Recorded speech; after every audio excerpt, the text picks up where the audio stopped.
to the Introverts Anonymous podcast.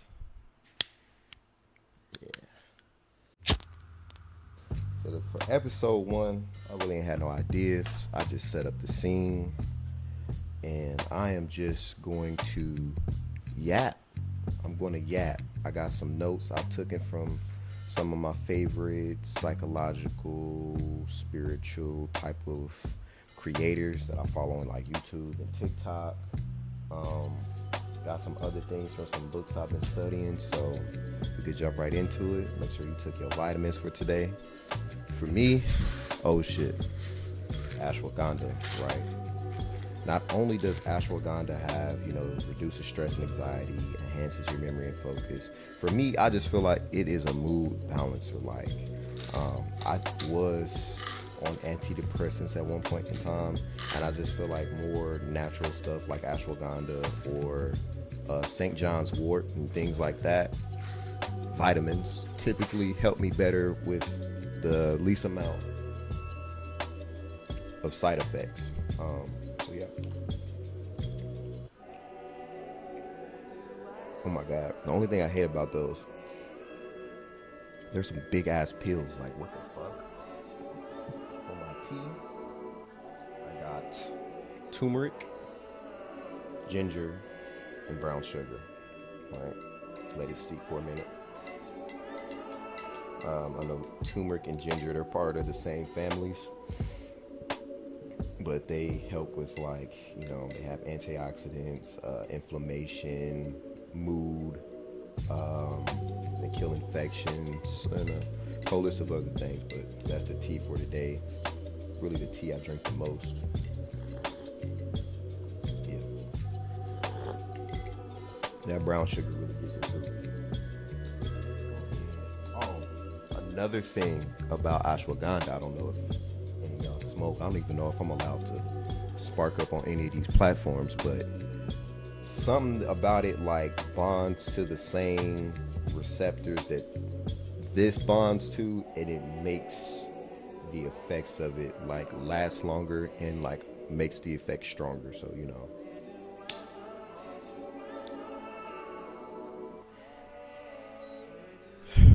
Whew.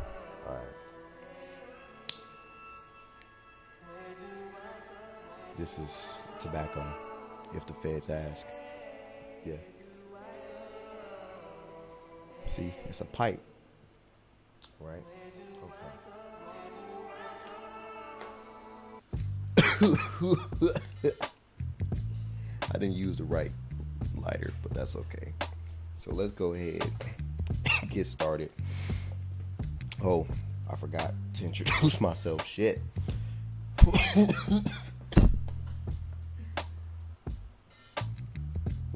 Por favor. My name is Dalen. My friends call me Day. My closest relatives call me Day Day. I go by Dayism on all social medias. And I could go into depth why I came up with the creative alias that is Dayism in a later date. But I wanted to start Introspectives Anonymous as a way of just giving myself something else to do. I'm new to Charlotte. I'm from Indianapolis, Indiana, born and raised. So I don't really know many people out here. So a lot of my days is straight work, coming in, playing the game, and working out. And that's getting boring. So I'm like, let me get back on my podcast shit. Like I said, there are some things that I'm trying to get right in my life as far as spiritual, physical, and all of that, and pretty much walk people through that might have a similar mindset that I have, and maybe I can help somebody too. My favorite thing is music. I'm a music producer. I write poetry. I like movies. I like anything artistic. I really like the process of writing and explaining ideas. I'm really big on philosophy and applying certain philosophies to your life to see if they work, and if they don't, find something else. Really big thinker. I like to think so much so that it paralyzes me sometimes, and that's good and bad. good and bad, but let's get to it. What do we have in here? So I bought this book from CVS. It's nice. Came with a nice pen too. If I can find. All right.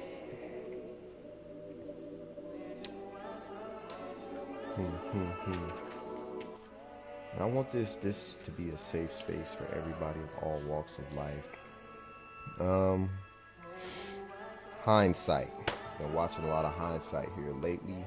I took these notes Tuesday, June 4th, 2024.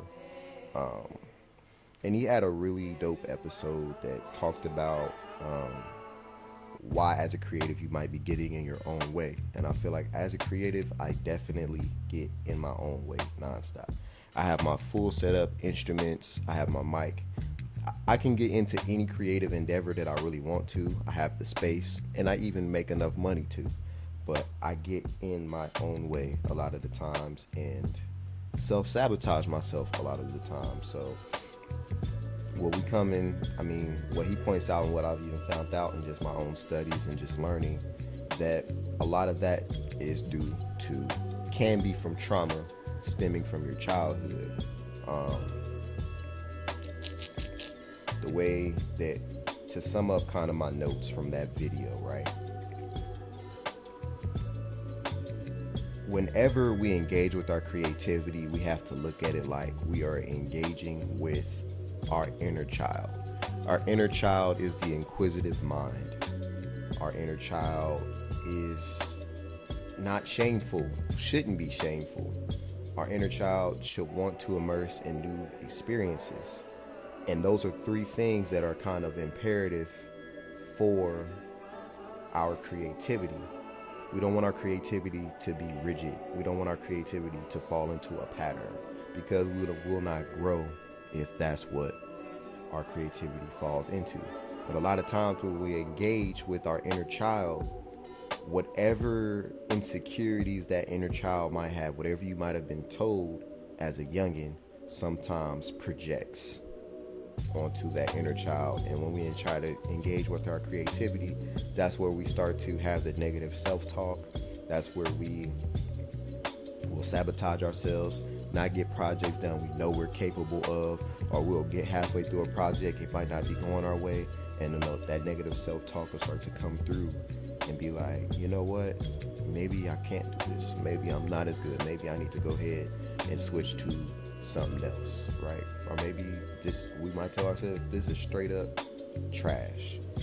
And negative self-talk, I know for people that have certain mood disorders, mental disorders, personality disorders, is probably one of the greatest things that you will battle, is your negative self-talk.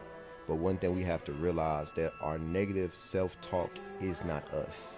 Our negative self-talk is whatever was projected onto us by our caretakers as we grew older, and people that we respected that might have projected negativity onto us as we grew up, right? That's one thing we have to realize, that negative self-talk is not us. That is a voice that was programmed into us, unfortunately. And you have to do the very conscious work to root it out. And I'm not even to a point, I know there are some things that I've fixed by fixing my negative self-talk, but I still know I have a long way to go. And for some people, this might be a lifelong battle of consciously fending off that negative self-talk. That negative self-talk is killing your creativity. Hands down, no doubt about it.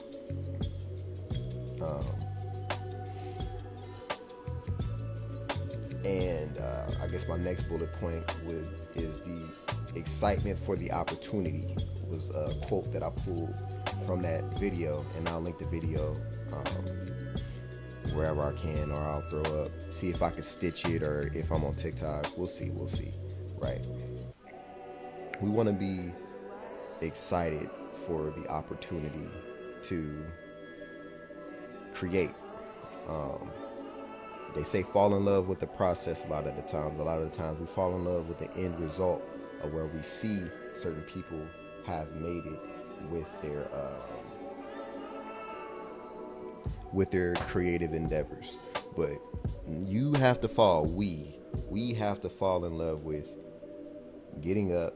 For me, I'm a producer, sitting down, going through Splice, finding samples, looking up different chords, finding chord progressions, rinse, repeat until we actually catch some inspiration, right?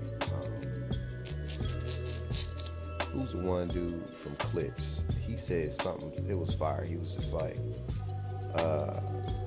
he got into the beef with Drake. I'm not good with names. Y'all know who I'm talking about. But he said on a podcast, I think this was him, and it might have been the Joe Budden podcast. He said, just work. If you don't work, you'll never catch the inspiration. Or it was some shit like that he said. But if you don't work, that beat that you might make, that you might be able to sell to somebody that might blow up, if you're a writer, that book that you have in mind, somebody else might eventually get that idea and they're going to run with it. You have to act and you have to work. If you don't work, you can't expect to gain anything. So you have to really fall in love with the process and not the end result. Because even when you get to the end result, guess what? There's still more work to be done. When we engage with our creative endeavors, we have to realize that we are going to be lifelong students of whatever we are getting into. So we need to be constantly learning and constantly growing. And we need to constantly be checking ourselves and falling in love with that growth. You should always want to grow. This is a lifestyle. Creativity is a lifestyle.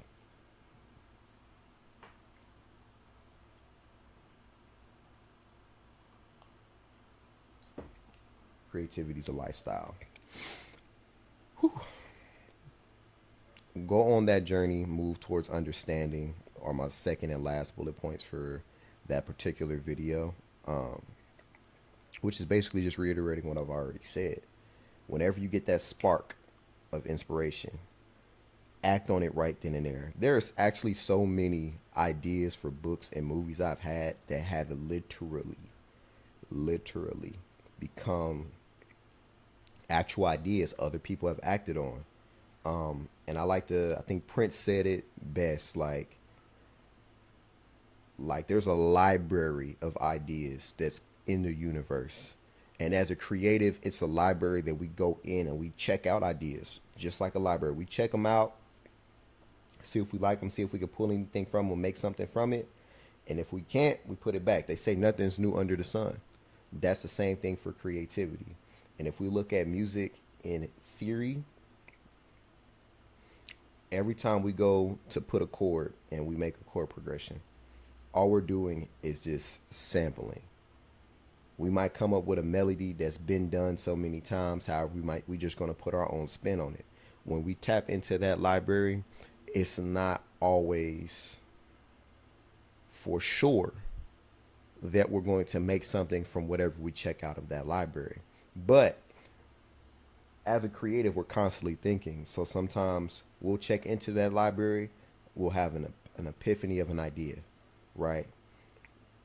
But sooner or later, you're going to have to, that idea is going to go back out into the ether, right? You still remember it, but you had to check that book back in. It was time for it to be returned. And somebody else is going to get that idea and they're going to act on it. And you're going to be sitting there looking crazy like I was when I was sitting there watching it as a Netflix exclusive. Shitty as hell. And that's just the game. It is what it is. But now I know I need to get out of my own way and I need to act creatively.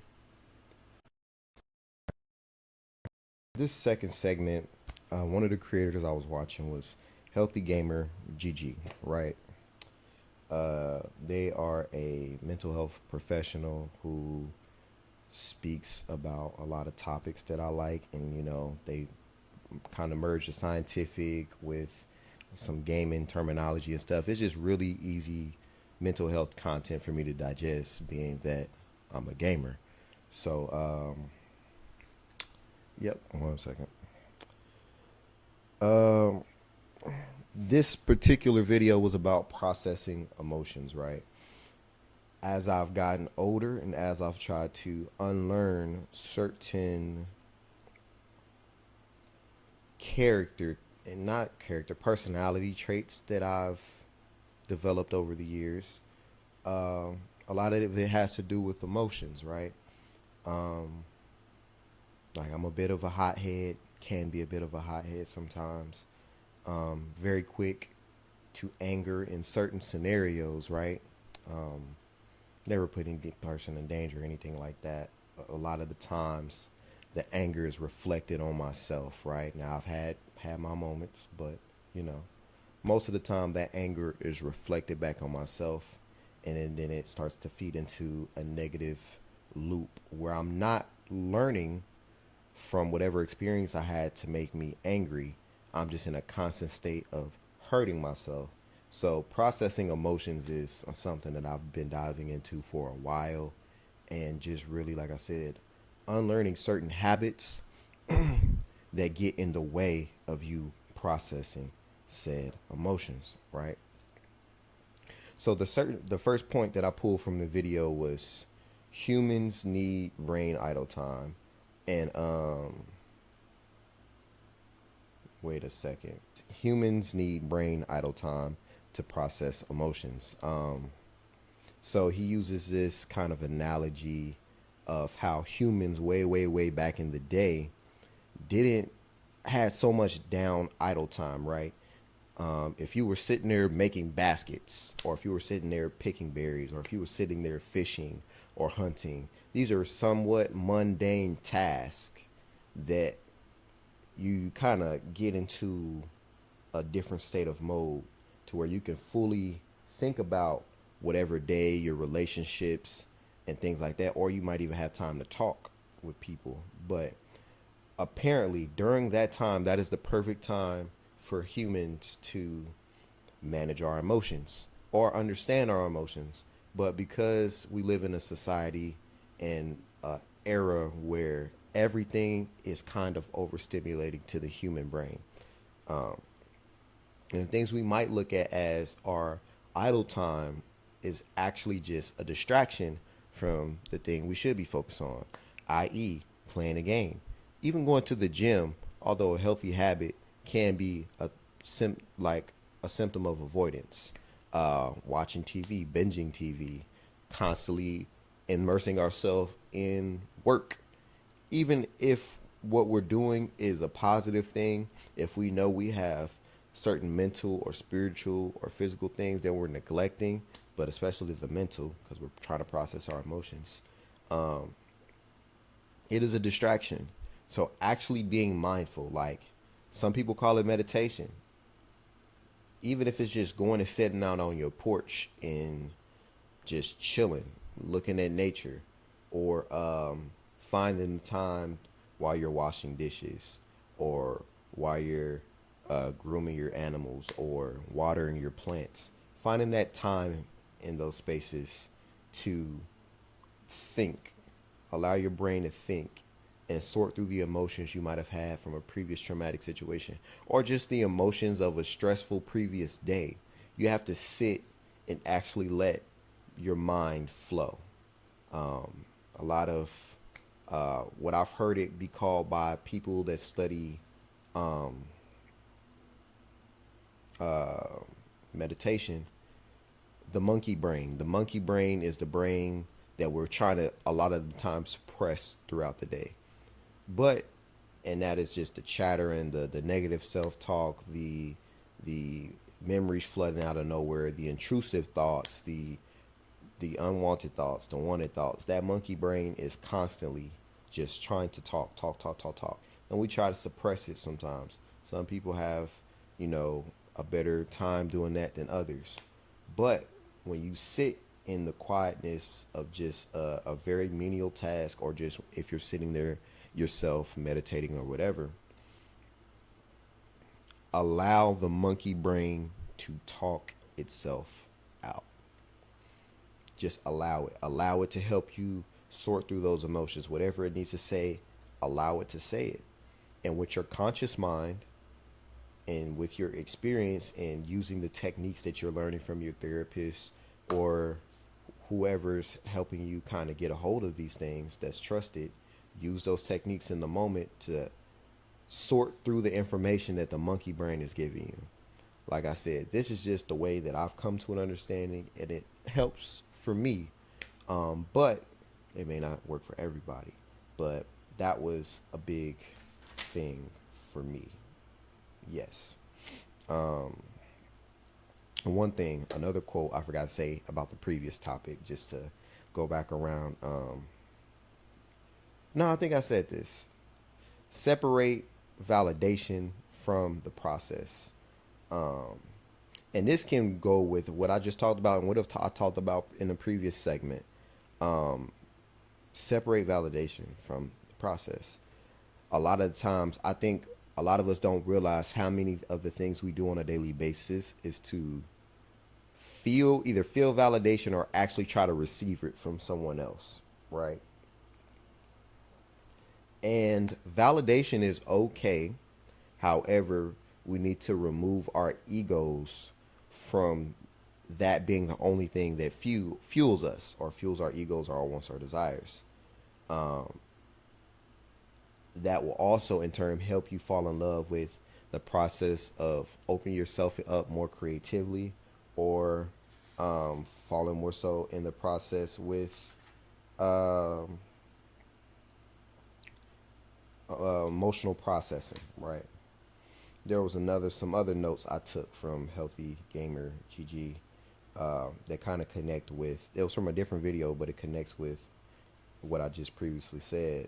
And it talks about something called the default mode network, and it's connections in the brain that trigger your reflection or introspection.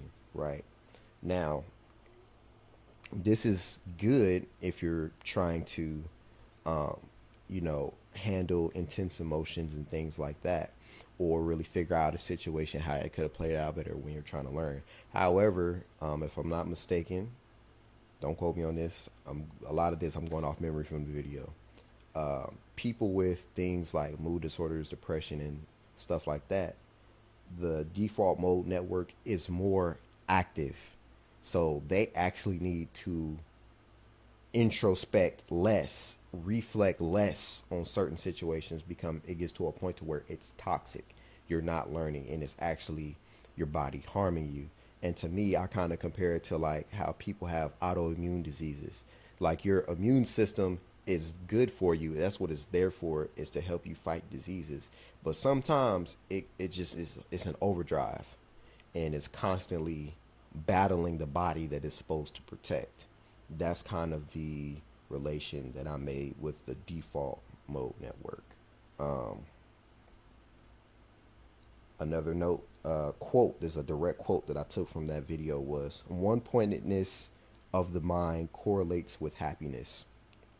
So it's a lot easier, I guess, to what I pull from this, got a lot easier to find the little pockets of joy and happiness in life if your brain is not everywhere.